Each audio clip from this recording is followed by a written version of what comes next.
ಜೈ ಶ್ರೀಕೃಷ್ಣ, ಜೈ ಗೋಮಾತೆ. Red Sindhi ಇದು ಭಾರತದಲ್ಲಿ ಕಾಣಬಹುದಾದ ಅತ್ಯಂತ ಪ್ರಸಿದ್ಧ ಉತ್ತಮ ಹಾಲು ಉತ್ಪಾದಕ ದೇಸಿ ತಳಿಗಳಲ್ಲಿ ಒಂದಾಗಿದೆ. ಮೂಲತಃ ಪಾಕಿಸ್ತಾನದ ಸಿಂಧ್ ಪ್ರಾಂತ್ಯದಿಂದ ಬಂದ ಈ ತಳಿ ಇದೀಗ ಭಾರತದ ಹಲವಾರು ರಾಜ್ಯಗಳಲ್ಲಿ ಯಶಸ್ವಿಯಾಗಿ ಸಾಕಲ್ಪಡುತ್ತಿದೆ.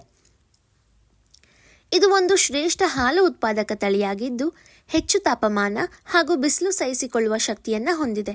ಬಲಿಷ್ಠ ಶರೀರ, ಸುಂದರ ಕೆಂಪು ಅಥವಾ ಕೆಂಪು ಬೂದು ಬಣ್ಣದ ತ್ವಚೆ, ಕೋಪರೆಯಾದ ಕಿವಿಗಳು ಮತ್ತು ಮೃದುವಾದ ನಡಿಗೆ ಈ ತಳಿಯ ವಿಶಿಷ್ಟ ಗುರುತುಗಳು. ಇದರ ವಿಶೇಷತೆಗಳೇನೆಂದರೆ, ತೀವ್ರ ಬಿಸಿಲು ಮತ್ತು ಉಷ್ಣ ಹವಾಮಾನದಲ್ಲಿ ಸುಲಭವಾಗಿ ಬದುಕಬಲ್ಲದು. ದಿನಕ್ಕೆ 8ರಿಂದ 15 ಲೀಟರ್ A2 ಗುಣಮಟ್ಟದ ಹಾಲು ನೀಡಬಲ್ಲ ಸಾಮರ್ಥ್ಯವನ್ನು ಹೊಂದಿದೆ.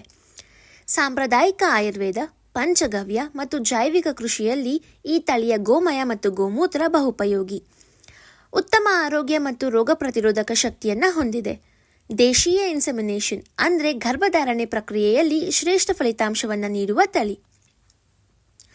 ಇದರ ಆಯುಷ್ಕಾಲ ಸರಾಸರಿ 15ರಿಂದ 20 ವರ್ಷಗಳು. ಉತ್ತಮ ಆರೈಕೆ ನೀಡಿದರೆ ಇನ್ನೂ ಹೆಚ್ಚು ವರ್ಷ ಜೀವಿಸಬಲ್ಲದು. ಇದರ A2 ಪ್ರಕಾರದ ಹಾಲು ಸುಲಭವಾಗಿ ಜೀರ್ಣವಾಗುವ, ಮಕ್ಕಳಿಂದ ವೃದ್ಧರ ತನಕ ಎಲ್ಲರಿಗೂ ಪೋಷಕ, ಶಕ್ತಿವರ್ಧಕ ಮತ್ತು ರೋಗ ನಿರೋಧಕ. ಆಧ್ಯಾತ್ಮ ಹಾಗೂ ಕೃಷಿಯಲ್ಲಿ ಇದರ ಪಾತ್ರಗಳೇನೆಂದರೆ, ಗೋಪೂಜೆ, ಪಂಚಗವ್ಯ ಗ್ರಂಥಗಳು ಮತ್ತು ಭಾರತೀಯ ಶುದ್ಧ ಸಂಸ್ಕೃತಿಯಲ್ಲಿ ಇದರ ಮಹತ್ವ ತುಂಬಾ ಹೆಚ್ಚಿದೆ.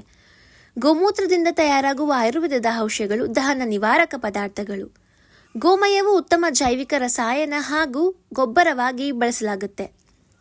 ಇನ್ನೊಂದು ವಿಶೇಷತೆ ಏನೆಂದರೆ, ರೆಡ್ ಸಿಂಧಿ ತಳಿಯ ಹಸುಗಳು ತಮ್ಮ ಮಕ್ಕಳಿಗೆ ತುಂಬಾ ಅಫೆಕ್ಷನೇಟ್ ಆಗಿರ್ತವೆ.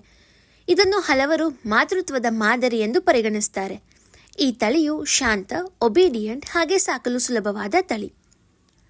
ನಮ್ಮ ನಾಡಿನ ಈ ದೇಸಿ ಕೆಂಪು ರತ್ನವನ್ನು ಉಳಿಸೋಣ ಮತ್ತು ಬೆಳೆಸೋಣ. ಧನ್ಯವಾದಗಳು.